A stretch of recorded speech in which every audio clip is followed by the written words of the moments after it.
है accounting line के बारे में, तो एक हम रियल सिनेरियो को लेके चलते हैं ताकि आइडिया हो सके कि हमारे पास अकाउंटिंग जो है वो एक्चुअली क्रिएट कैसे होती है। एक इनवाइस को ओपन करते हैं जो लास्ट टाइम ओपन की थी हमने। तो ये एक इनवाइस है नंबर 66 एंड ये हमारे पास उस इनवाइस में, ठीक है, और उसमें कोई एक्सपेंस लाइन नहीं है। इसमें एक चीज़ ये नोट करने वाली है, ये जो कस्टमर आईडी है, तो जो सेल का मॉड्यूल होता है उसमें कस्टमर्स आते हैं, जो परचेज़ का मॉड्यूल है उसमें वेंडर्स आते हैं, मगर ये सेव आपका एज अ एंटिटी आ रहा होता है और जो लिस्ट आ रही होती है वो एज अ आपकी एंटिटी की लिस्ट आती है हमेशा, ठीक है। हमारे पास customer ID vendor ID table में नहीं है, तो हम एंट्री सेलेक्ट करते हैं, मगर ये लिस्ट पे हमने फ़िल्टर लगाया होता है कि इधर लिस्ट जो है वो सिर्फ कस्टमर्स की एंट्री शो करवाए। इस तरह से परचेज़ के मॉड्यूल में हमने लिस्ट लगाई होती है वेंडर्स की कि उसमें सिर्फ वेंडर्स की एंटिटी शो करें। तो उसकी आगे रीजंस क्या है वो भी मैं आपको बताऊंगा कि रिपोर्टिंग हमारे पास कम्युलेटिव होके आ रही होती है, उसमें सिर्फ एक एंटिटी का टेबल होता है, एंटिटी का टेबल हम जोड़ते हैं और एंट्री से हमारे पास सारा डेटा आना शुरू हो जाता है, बजाय इसके कि हम कस्टमर वेंडर के सारे टेबल्स आपने ज्वाइन करें। एंट्री से ही ये एंट्री क्रिएट करके सेव करते हैं, तो होगा क्या कि इस ट्रांजैक्शन लाइन के अगेंस्ट हमारे पास रन होगा वो ट्रिगर क्या है, ट्रांजैक्शन लाइंस के against transaction line accounting trigger, ठीक है। और इसमें जाता हूँ, इसमें हमारे पास इनवाइस ट्रांजैक्शन टाइप अगर इनवाइस है तो ये वाला केस उसका रन होगा, ठीक है। अब इस केस में उसने दो तरह के सिनेरियोज रन करने हैं, एक हेडर के लिए एक लाइन के लिए। पहले हम लाइन के लिए रन करेंगे। लाइन के लिए उसकी टाइप ये होनी चाहिए, इंसर्ट है तो ये केस आएगा कि जो उसकी अमाउंट है, अमाउंट ये कौन सी अमाउंट है जो हमारे पास इनवाइस में हमारे पास ये क्वांटिटी मल्टीप्लाई करके यूनिट प्राइस और उसकी जो भी ये अमाउंट बनती है उसका एक्सचेंज रेट से मल्टीप्लाई करके जो वो वैल्यू बनती है वो बेसिकली अमाउंट है आपकी। तो वो क्या कर देगा, क्रेडिट, ठीक है। और उसके साथ साथ ये नेट अमाउंट ये भी आपका लाइन लेवल पे है, कि लाइन भी आपकी लाइन लेवल पे है, ठीक है। ये अकाउंट ही हम जैसे ही करते हैं जैसे ही हम ये आइटम सेलेक्ट करेंगे तो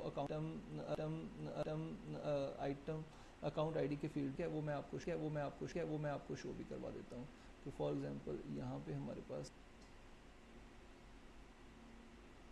अकाउंट आईडी ये शो हो रही है, ठीक है, यहाँ पे आ रही होगी कहीं, ये अकाउंट आईडी आ रही है। तो जैसे ही हम आइटम सेलेक्ट करेंगे तो उसकी जो अकाउंट आईडी है ये गेट कर लेंगे। अब ये कौन सी अकाउंट आईडी आ रही है, ये कहाँ से आ रही है, कैसे पिक करनी चाहिए, ये एक आपको पता होना चाहिए कि मैं जब भी कोई इनवाइस बनाता हूँ तो आई वो कौन सा कोड सेलेक्ट करेगा, कौन सा अकाउंट सेलेक्ट करेगा, ठीक है। अभी के लिए मैं बता देता हूँ कि ये जैसे ही हमने आइटम सेलेक्ट की तो उसने आइटम के कोड से या इनेबल फीचर उसके अकाउंटिंग प्रेफरेंसेस से उसने सेल का कोड पिक किया है, सेल का अकाउंट आईडी पिक करके उसने यहाँ पे सेव करवा दिया है। और वो एंट्री अकाउंटिंग में अगर दिखाऊं मैं आपको तो ये लोकल सेल वो बेसिकली ये वाली है और ये क्रेडिट में जा रही है। क्रेडिट में 3 लाख पड़ा हुआ है आपको, ये 3 लाख कहाँ से आई है, 3 लाख आपका अकाउंटिंग लाइन में गया है। और ये एक लाइन अभी हमने वेरीफाई की है, ये एक लाइन हमने इधर से इंसर्ट की है, ठीक है। और ये अगर डेप ग्रेटर देन 0 है, क्रेडिट एल्स का केस किस केस में आएगा, ये हमने इसके लिए रखा हुआ है कि जब हम एक्सपेंस में एंट्री करते हैं, लाइक ये एक्सपेंस में एंट्री करते हैं तो यहाँ पर हमारी जो एंट्री है वो नेगेटिव में सेव होती है।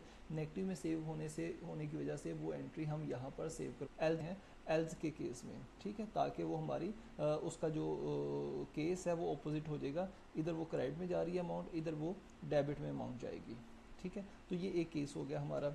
अब इसी तरह से अगर अपडेट हो रहा है तो अपडेट के केस में हमने अगर ग्रेटर देन 0 तो अमाउंट को अपडेट कराना है अकाउंटिंग लाइन में, एल्स हमने उसको डेबिट करवाना है।